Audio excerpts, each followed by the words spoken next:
All right. So we are back, okay, after our brief intermission. And we're going to hear from Shanice, and we're going to hear her testimony, and we're just going to connect, okay? So, whatever you want to share, whatever's on your heart, just go ahead and let God have his way. So I really want to touch on some of the things that you were saying about the generational curses. A lot of times, well, I'm gonna just say for me, the abuse started out young. So I want to say I was probably like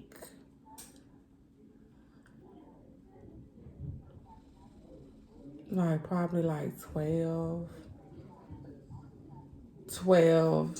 13ish.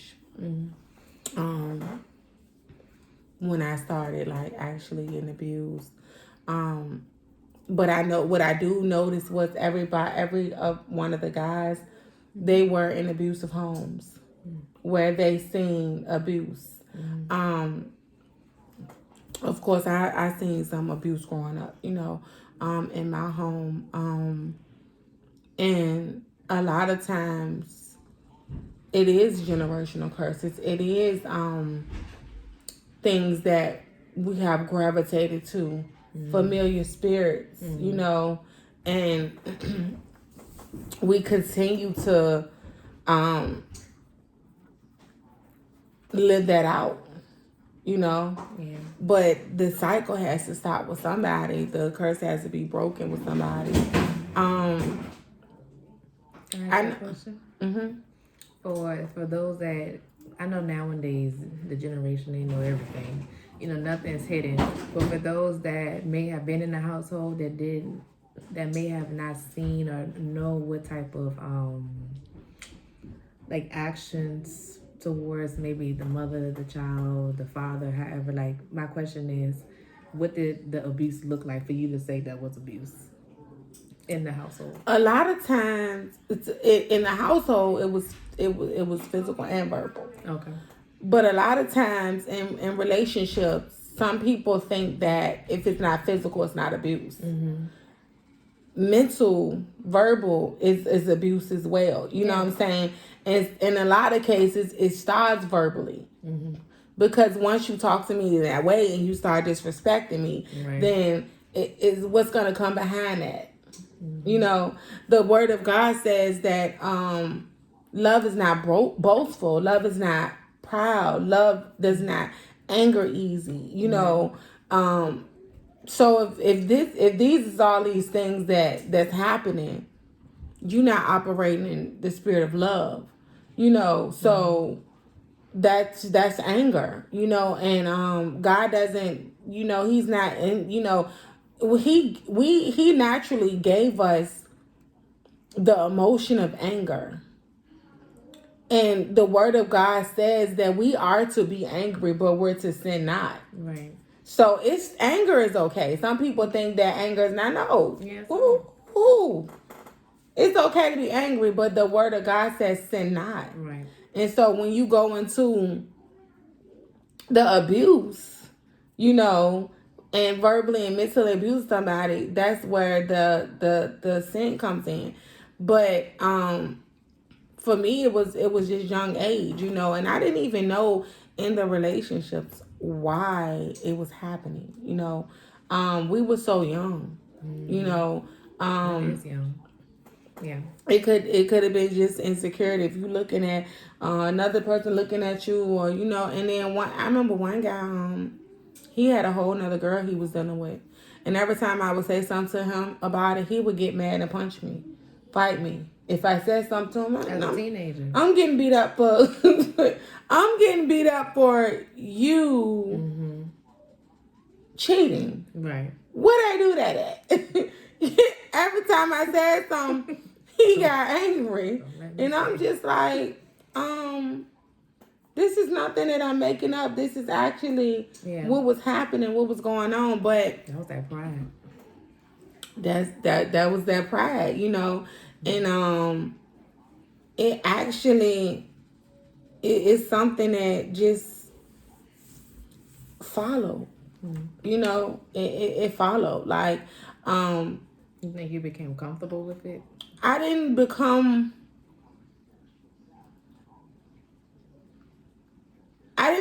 comfortable with it. I think I became it. Yeah, I became it. When I got with my first kid's father, it was a more intense. Because that's where the gifts started coming in at. You hit me. You punched me in my face. I couldn't talk to nobody. I couldn't say hello. Nobody couldn't look at me. My self-esteem was very low, very low. When you get in for doing things that you don't want to do, what you mean by that?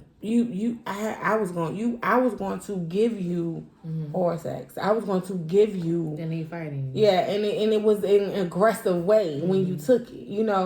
When a person don't want to have sex, and they tell you no, no means no. Right. But when you still take it, that's rape. Right. It did not matter. It was in a time that I could, if you fought me and I'm still not even, I didn't want to cook your food. I remember it was one time I didn't cook for him because the abuse was just so bad that day. And he came in and threw my kitchen upside down. So everything that I just had cooked, he just threw it all out of the pans, threw it all over the house. Just, everywhere. It was just, it was almost like I just had big, it was something that I can't really explain why. I used my kids as an excuse for why I stayed at one point. And I did not understand how much damage I was doing to them. Staying in that situation is a lot of times as parents, we don't want to take accountability. For real. We don't, and I've took it. And that's why some things, I'm not going to say I don't allow, like the word of God says that there's no condemnation in those who love Christ Jesus. I ain't going to let y'all keep doing it. I understand what I did, but I'm not going to stay in that place of being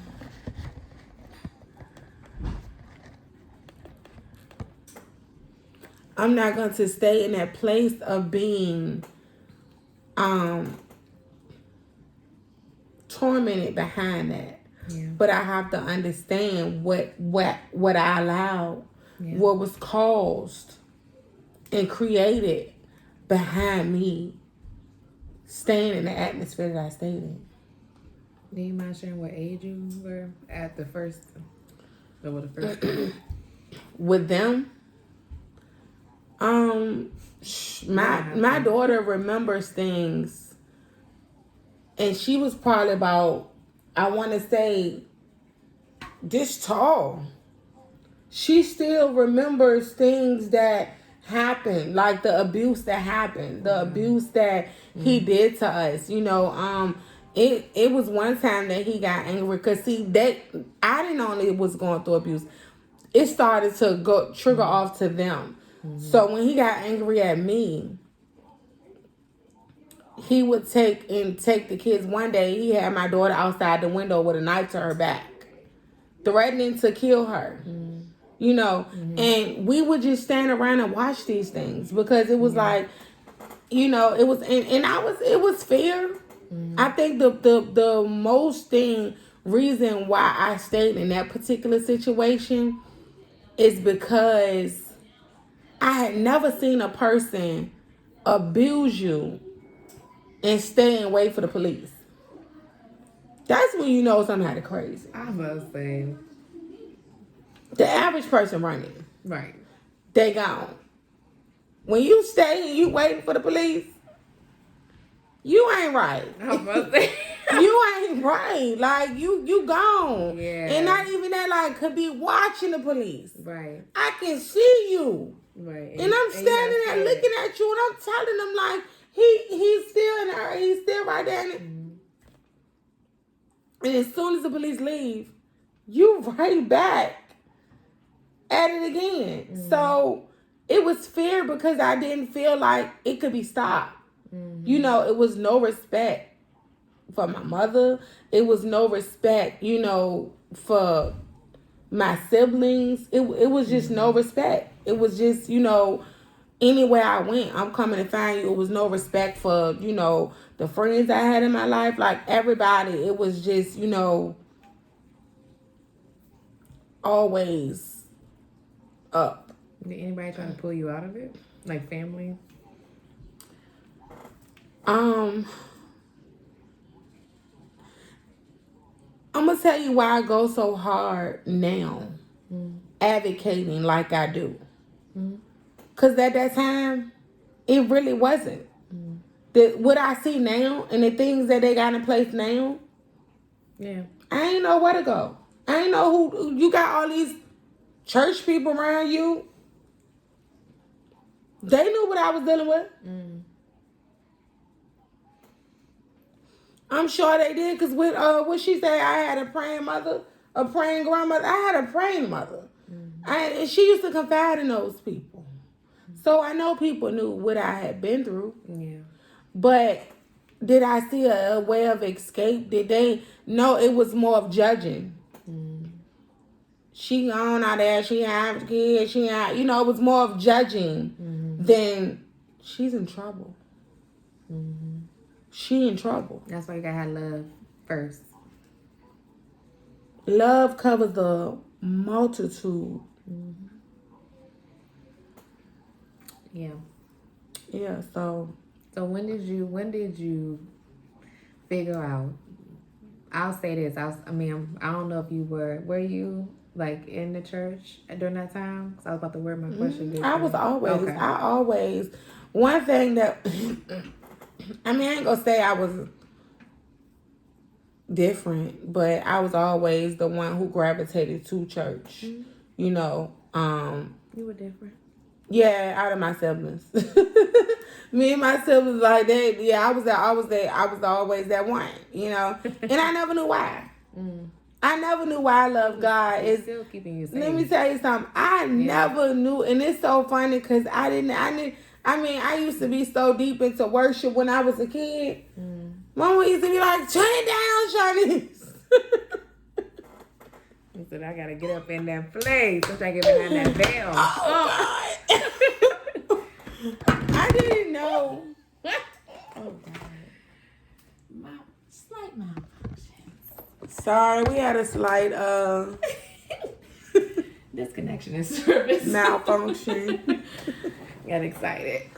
But I didn't know why I didn't know why I love God as much as I did. You know, now I know, but it was always there. The will to do right, to serve, like just the love, like that. It was always there. It's always been there. You know, it's things that happen to me that I still can't. It's certain things I don't even tell people because they look at me like I'm, you know, like I'm crazy. Like I've actually had an encounter with the angel, and I ain't even like it almost took me somewhere. I ain't gonna lie, because I was just like, my mama took me to the pastor. She didn't know. She didn't know what to, you know, but it literally like, and that's why it was all white. I mean, that's clear. a pure example of why you had to go through so much at a young age, because that's what the enemy likes to do. He likes to start young. You know what I'm saying? He wants to go ahead and plant those evil seeds at a young age. So therefore, as you get older, you may not even recognize half of the stuff that you actually were, what's the word I'm looking for? That you were fed You know what I'm saying? They were feeding this stuff to you that you don't even recognize because you like kids nowadays, they know what depression is, they know what suicide is. I didn't know what that was growing up. I had no idea why I would have episodes of just being numb and just quiet and to myself and want to isolate. You know what I'm saying? Like, so in the cases like this, he likes to start young. And then as I'm listening to you, you still had that covering in you. So it was like, even though you had to go through that wilderness, that storm that we were talking about earlier, you know, he was like, I still got you, because you were still actually in him and he was in you. So there was no separating that. So no matter how big the enemy hand had got, no matter how big his hand had got, how hard that punch may have been, he did not let you. Left me. He never left you. Wow. That's deep. Wow. That's deep because, you know, I felt like he did. You know, because when I was in it, I felt like he did, you know, because like I said, it followed. So even after that, it got more intense. You know, I only got 2. The first 3 was by one, and then the twins was by another one. But I started dealing with the mental abuse. Yeah. So that broke me down even more, you know. Sure. You nobody wants you. You got 5 kids, you know. Just all types of stuff, you know. Blah blah. When a person could look at you and tell you, go dig up your dead mama, go dig up your dead mother. You, how could you fix your mouth to tell somebody that? My favorite. How could you fix your mouth to tell somebody because that's why your daughter got molested. That's why your daughter got raped. That's why you got beat up and molested all your life. Because you wanted me to believe that I done things to deserve this. That was a lie. When you had a problem and you had an issue. And 99% of the time, that person has already been molested and abused them also. That's the thing. See, when God was waking me up in that situation, because I was able to start identifying what He was doing. See, some men will prey on women who are already weak and vulnerable. We end up gravitating and connecting ourselves to them, and they preying on you. You know, so He preyed on my weakness. You know, He preyed on the things that He seen open. Right. You know, and the enemy used him to do it. Right. Yeah. But what I didn't know is that every word that he spoken, I could have spoke against. You know, instead of allowing it to take captive in my mind, the thoughts to penetrate in my mind, I could have spoke against. But I started to believe those things. Yeah. And so because I started to believe those things, I start, like, when you are enslaved and entrapped in your mind, you don't know who you are. So a lot of the times I was even, if a person would try to talk to me or connect with me that was on a different level from me, automatically felt I was not good enough. Kind of like intimidated a little bit. Yeah, because of what was told to me. Yeah. You know, the things that was told to me. And it's only lies that the enemy has called, you know, allowed that part. Because I always say you got to be a willing and open vessel. Yeah. You know, if you open and you willing, it was a spirit. You know what I'm saying? It wasn't him. And that's why, none of those men, no, I don't hate them. Because I know that they were spirits. You know what I'm saying? When you are able to identify that it's not the person, but it's the entity that's driving them. It's a spirit. You know what I'm saying? And I also had to look even deeper into it. Like, what did they go through when they was growing up? You know what I'm saying? What did they see? Because the funny thing about it is God brought 2 of these abusers back around. And I thought he was tripping. I'm be honest. Cause when he came back around, I was like, "What? Why you hit me up? Yeah. You know, like why you reaching out to me?" And we had a conversation. You know, it was so funny because he sent him back just to apologize. Mm-hmm. But he didn't. He told me he didn't even know that he had abused me. Wow. And I thought he was being. I was like, he was possessed. Are you serious right now? Like you being funny? Mm-hmm. You know. And he was like, I would never do that. Mm. It was like a total. I'm not lying to you. It was like a total different person that I was talking to, and I was like, nigga. Sorry. I'm being honest. I was like, if I could get through this phone, I will punch you in your face because you playing with me right now. Yeah, you drunk. That's crazy though. But he said, I would have never did that. That's not the first time I heard that. But then not one. Mm-hmm. Both of them. The second one. Came back and said the same thing. Came back and said the same thing. And I was like, God, what is that? What are you doing? Mm-hmm. You know, like what are you doing? Mm-hmm. I didn't know what they were dealing with. Mm-hmm. And see, that's why you gotta be mindful what you connect yourself to. Yeah. You gotta be so mindful what you even become friends with, because you don't know what that person, the generational curses that they got attached to them. Mm-hmm. You know what I'm saying? Especially when you got anointing on your life. You know what I'm saying? You better watch out. You gotta watch out. So it's like the enemy already was at me from a child. He saw it. He saw it. And so it was like attack. Mm-hmm. You know, and like I said, he was like, I would never.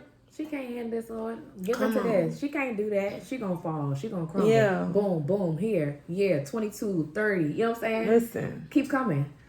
Listen. And you ate them up. I'm being for real, y'all, because God don't want nothing but God. He kept her covered. Some of you all that are not into Christ, for those of you all that are still going through whatever you're going through, He is the only answer. I tell you, that is so similar. That is very similar to my story.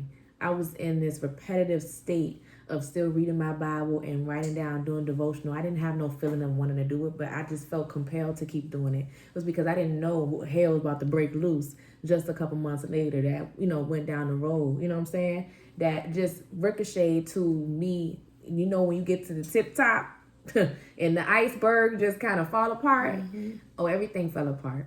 Like she said, like, that mental captivity, when you're in there by yourself,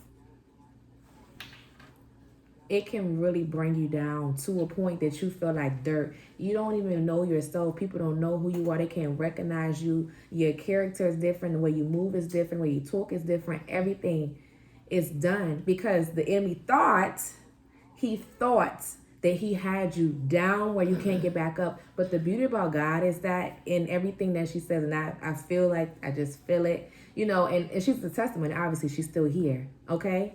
So it's not like she's making this stuff up. God is so real that He saw her from that childhood. He saw her destiny because He says that I know who you are before you even born in your mother's womb. And He said I would not allow the enemy to take her out. He said she is stronger than this. I don't want to take on what my cousin did.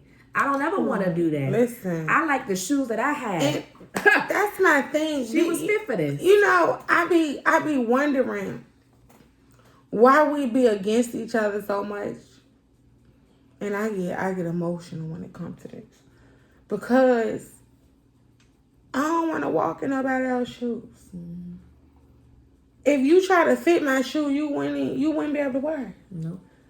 You can't walk in my shoes. You know what I'm saying? And it's not that I feel like I wouldn't even want nobody to walk in my shoes. Mm-hmm. I don't want to walk in nobody else's shoes because I don't know what you had to go through. You know what I'm saying? Everybody's journey is different. Yeah. This stuff didn't. That's why I say, yeah, I was better. I was broken, but now I'm better. I'm not staying in that place of being a victim. Right. Because I will not become a victimizer. I will not become what was done to me. You know what I'm saying? And I had to literally write each and every one of these guys. I had to write their names down. That's good. I had to ask God to help me to forgive. You know what I'm saying? Because it even went past the baby daddies. Right. You know what I'm saying? Because when you are open and you've been through that abuse and now you torn down, you dealing with things that you don't even supposed to deal with. So you like, what the hell? I'm sorry. Was I thinking? Yeah. What they say? What was I thinking about? They come back sevenfold. Meaning, there's multiple demons and spirits that come upon you. They come and you're open because, and it's not because you're a bad person. It's not because you didn't do right. It is because he's literally out here to kill, steal, and destroy. That's the enemy. That's what the enemy do. That's what he's the there enemy for. Comes to kill, to steal, and to destroy. That's what the enemy do. But how can we heal? Sometimes men become the product of what they endure. Yes. Yes. I think that's so true. I think that, and to kind of just round it all up, with everything that has been said, like we want to come back to full circle is how do we heal from this? How do we get out of this? I always have different resources after when I put that stuff out. There's so many places. Well, there's places. I wish there was more, and that's what we are working on. Absolutely. There's going to be more. Absolutely. Yes. There's going to be more. Because I always say, if even now, if you're in a state of emergency, you might not have time to go through a whole shebang of answering questions and this and that and the third. Like, I want to be able to be that Moses. Oh, let me cry. Let me cry when you said that. I want to, I really, it's like, it's so crazy. I can't get away from it. And I'm just like, God, it's other things, but I can't get away from it. Yeah. It's there, and it's just so deep and so heavy. And it's funny because this man, I don't know. He had a church, this probably was like about 10 years ago. And I was at the McDonald's in Southside Plaza, and he had gave me a word. And he was asking me some stuff, basically, and pertaining to that. And this man didn't know me, But for him to say that, and then for me for this now, I was like, wow. Confirmation. Yeah. But the biggest thing about getting out, and I always tell people, you have to identify. You gotta take account. You gotta be able to identify. I'm in trouble. Yeah. I'm in a situation. The thing about it is we get in it and we mask.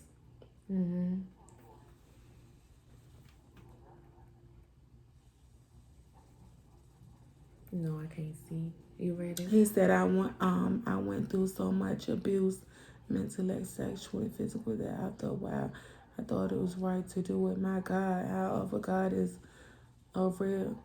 God is real. He will flip your mind. I have never done a lot that was done to me. Wow. My God, you know what's needed? Thank you for that. Yeah. Thank you for that, because you don't hear a lot from men. No. That's something that we don't get a lot from. We hear a lot of the women, and we hear a lot of the testimonies from the women, but men go through it too. Right. You know what I'm saying? And it's like, so it's not to me, it's not a gender thing. It's not a, it's like men go through abuse just like women. But I think when we allow ourselves to feel the pain and don't mask and cover it up, because so many of us, my God, so many of us walk around and we're masked up and we got on bags. I always gravitate to the bag lady, Erykah Badu. With that song, she got the bag lady. We have on bags and we walk around masked up. And in order for you to get out, you got to be able to identify. That's good. And you gotta know your why. Because if you don't know your why, what are you doing? Right. You gotta know why. You can't use your kids. You can't. My why is I want to survive. Everybody don't make it out. Yeah. Everybody don't make it out because sometimes God gives us warning. He give us, you keep going back to that thing. You keep going back to it because what we got to understand is familiar spirits come in different faces. So they don't look the same. Yeah. It's the same spirit, but it's a different face. So it's going to come, it's going to entice you, it's going to look different, it's going to be sweet, but then Gotta identify. You got to identify. You got to be self-aware. You got to be like, look, that's good. This is an issue. There's an issue, like I'm in trouble. And surround yourself around people who are not going to pray on you, but pray against you. Who actually want to see you get out, because it's help out here. It's help out here. And you don't have to tell people that you feel like that's gonna gossip. Sometimes it be total strangers that'll help you out of the situation. You know what I'm saying? Like, we make it bad. You gotta pull that guard down. I think for me, I hear mine in church and being able to help others until church wasn't enough. Preaching wasn't enough. Prophesying wasn't enough. I wanted to be healed. I wanted to break. Come on now. Come on, my God. Yeah. I wanted to break the cycle for my kids. That's real right there. Yeah. That's real right there, because that's a lot. That's so deep. When he said he hid it and in church and in prophesying, and that's a lot. That's what we do. That's what someone said recently. They were like, church folk are the best at masking. Come on, man. They said they're the best. Come on. I said, and that's why I know that God be having me in the right place, because every time I do something now, they say, "What's your topic?" I say, "I'm talking about the mask." What's your topic? I'm talking about the mask. Yeah. Because it's the mask that we put on. Yeah. It's that masquerade. It's the mask that we put on. Even I want to be free. Right. I want to be free. And I want to be free. I don't want to mask. You know what I'm saying? So even when I'm going forth, it's still mask. I'm still unmasking. Right. I ain't perfect. Right. I'm still being unmasked. You know what I'm saying? We try to get to a place where we feel like we're perfect. It's being vulnerable. Come on. You got to pull it down. When you were saying identify, I thought about you got to pull that guard down. Thank you for speaking. A lot of people. You're welcome. we just are taught, like, we were taught to mask. We were taught, yeah. You're right. It definitely was. I mean, it's sad to say, but the she traditional said what church happens when the mask come off. When the mask come off, that's when you got to deal with that pain. Yeah, you got to face it. You got to deal with that pain. You got to face it. Yeah. You got to face the pain. Because the only way to face it, I say I come 10 toes down with the devil. Because, I mean, it don't get no more personal than that. You done came into my house. You done came with, I don't have any kids. But I'm saying, I speak and pray over my children, my unborn children. Okay, so, for those that do, you have to come face to face with him. He said, if I can answer her. Yeah, and that's funny, because I think that's a lot of times we don't want to feel the pain. Yeah, we don't want to deal with the pain, so that's why It's That's like, why we mad. it's the womb. My mom talks about this all the time in her ministry about the womb. You have an open cut. And there's no way for the open cut to heal unless it has that fresh air, that fresh, it has to have all of the properties to come in. Instead of you wanting to enclose it with that Band-Aid, you want to wrap it up. You don't want to look at it. You don't want to inspect it. You just keeping it closed up because you just don't want to worry about it. But once you remove that bandage, it's actually able to heal because it can breathe. I feel like when you're in that state, you feel like you're suffocating. And so when you're in that suffocation spot of whatever situation that you're in, it's like, wait a minute. I think that, like she said, something's wrong here. You have to identify that something is wrong first. For me, I had so much pride in that this can't keep happening to me. Or I couldn't identify that the abuse that I was going through, like I said earlier, for those that were on, was actual abuse that I was receiving mentally, sexually, emotionally. There's so many different types of abuse, like in general. You got financial, you have people that are abused because of their gender. It's just so much in the spectrum of that people can be attacked upon, that can deflate their intelligence. It can deflate their financial status. Some people are on the street now because they are insecure. You think about well, I wouldn't be on the street because I'm insecure. I wouldn't. No. But you have to think about it. Some people come from being lawyers, doctors, Indian chiefs, and then they might get into that relationship where that woman or that man had, abused their finances, abused their children, abused their mindset, may have talked down to them, belittled them, and they may have five top of degrees and 8 different cars. But because that demon and that spirit that was on that person knew what triggers to touch, that deflated them. That allowed them to be open up to receive the negative things that was being fed into them, that we had said earlier. So it's always appropriate at any time to identify that there's a red flag here. And my girlfriend says sometimes we get a red flag and we paint it pink. Yeah. We paint it pink. And for me, I did get comfortable when I was in my abuse. I got very comfortable with that. Generational portals that. Oh, okay. Yeah. We was just saying that it's generational. Yeah, generational curses. And that's why I do believe in some someone in the family being the curse breaker. Yeah. Because it's like some. I'm just saying. If you on this line, then it has to be you. If you listening on this movie, it has to be you.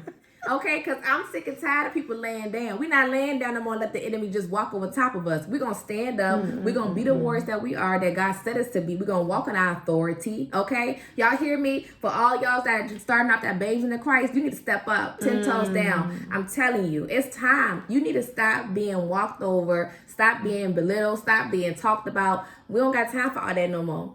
Because the enemy is really out here. He is serious. He's not. And like she said, abuse comes in so many different forms. And I think once we understand that, then we'll stop looking at it just like a certain way. You know what I'm saying? Like people. That's why I don't even talk to my kids a certain way. You know what I'm saying? Because it could come off as abuse. It's just like you can be abused on your job. You can be abused by, friends. Abuse come in so many different ways, And like I said, I've been through some things, but I don't want to stay in that place. You know what I'm saying? I don't want to stay in the victim mindset. Like a lot of times you don't want to deal with the pain though. And so I think that's where the mask come from. Like it's because I held a mask for a long time, and still, like I said, to this day, it's coming off. You know what I'm saying? Like God is freeing me from that, but I want to be able to be like, look, transform. Yeah, completely. Completely. Transform. That's what I think. Some people that's in Romans 8. taking like when you said when you cut your hair. Yeah. And how you know, like sometimes I've been noticing that, and that's why I keep saying it's this certain thing I want to do, but I'm like, why are you dragging it? Mm-hmm. You know, I want to get my dreads. Don't do it. And I keep saying it, and I'm like, why are you dragging it? Right. It's something that you want to do, you know, and it's like for a long time. Yeah. I had to even ask myself, I had identified that I was a people pleaser. Mm-hmm. And I didn't know why. You know, I didn't know why people's opinions was mattered to me. And you know, the things that, you know, like, oh, no, you shouldn't wear that type of hair. That don't look right. But I love it, though. Mm-hmm. But I don't like it, though. But I love it. Mm-hmm. I love it. It's what I like. You know what I'm saying? Mm-hmm. Or don't wear that, or, you know, or no, I don't like that color. And that comes from the spirit of rejection. For those that have ever experienced that, when you when you're people pleaser, that's because you experience rejection in any type of way or form. Thank you. Oh, thank you, cousin. Yeah, we're gonna wrap. Look, y'all. Okay, this is a good opening. Yeah, we're gonna wrap it up with. I want you to touch on my biggest ways. Oh, I used to abuse. You guys, this is very unconventional. She has a live going on, and I'm on it. One way. Man, I got so much I can say. Well, we need to get you on the live then, so we can do this because we need a man to be able to. So you know, I'm gonna reach out to you because that's what we need. Mm-hmm. That's what we need. You know what I'm saying? Because it's. Like I said, we hear it from so many women, but we don't hear it a lot from the men, and we need that. Mm-hmm. We need that. So, I would be honored to have you. You know, however you want to do it, however God want to do it, we gonna flow with it. Yeah, obviously. We gonna flow with it, however you want to do it. So. Oh my gosh. So, Shanice, I want us to end with, you can touch on a point of what does healing look like for, like, how can someone heal?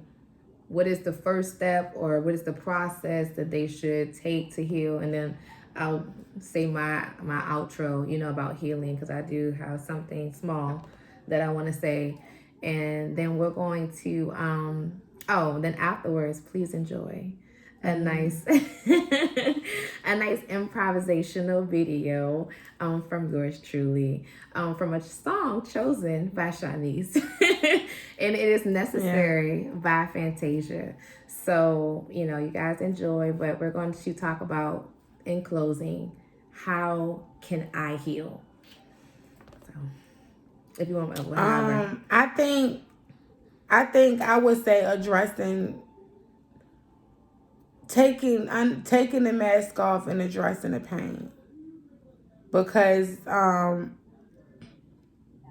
lot of times we don't want to deal with the pain. Mm-hmm. You know, that's the first step to the healing. You know, identifying. Mm-hmm. You know, taking it to removing the mask. You know, and you can't do it by yourself. Right. That's one thing I can say. It gotta be God. You know, you gotta have a support system around you. You gotta have that love and support, because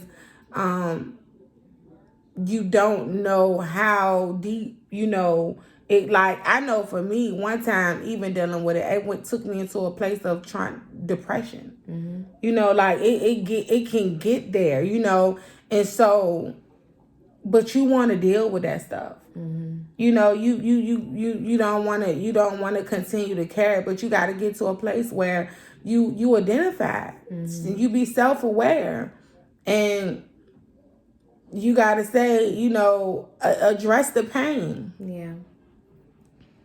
And I would say, you know, in closing, now for healing, it's also about, it's identifying, and it's also about submission. And this is primarily, you know, regarding spirituality. When you submit over to God and say, I can't do this anymore, I'm tired, I am worn out, I can't allow my kids to see this. I can't allow my mother to see this. My father looks at me crazy. My co-workers see me. I'm so broken apart. That is you saying to God, you have full, almost spoken tongue. You have full control. You have full control over me. Ready to cut up on this lab. I give myself to you. That is when, you could have not even a neighbor. You could have an angel sent to you that may be in the image of somebody that was walking down the street, happened to hear you. Whatever was going on in your house, you know what I'm saying? Whatever they saw in the car. I have been personally in the car and almost lost my life because someone tried to kill me and drive us off the bridge. Jesus. So it could be a police officer that's to get in my seat, to stop. You know what I'm saying? When you submit and say, God, I can't do it, you have identified. Come on. You already have identified this is an issue. You have to submit to God. That is when he's going to immediately start the healing process. It is immediately going to come through. He is not going to leave. He was waiting for you to say, I'm done. He's waiting for you to put your hands up. My God. He was waiting. That's it. That's it. Because you can't do it without him. And I had to, I literally, it's so many times we can try to do things our way. We can try to, but listen, I learned, y'all. And I'm still learning. But I learned it's nothing that we can do without him. And I don't want to do anything without him. And even when I try to move without him, it never works. Never. Not for me. Anyway, I don't, some people might can do it without him. I'm just being honest. Some people might can do it without him. Some people might can get away with it but for me, it never works. It's like I got to have you with me and I'm talking about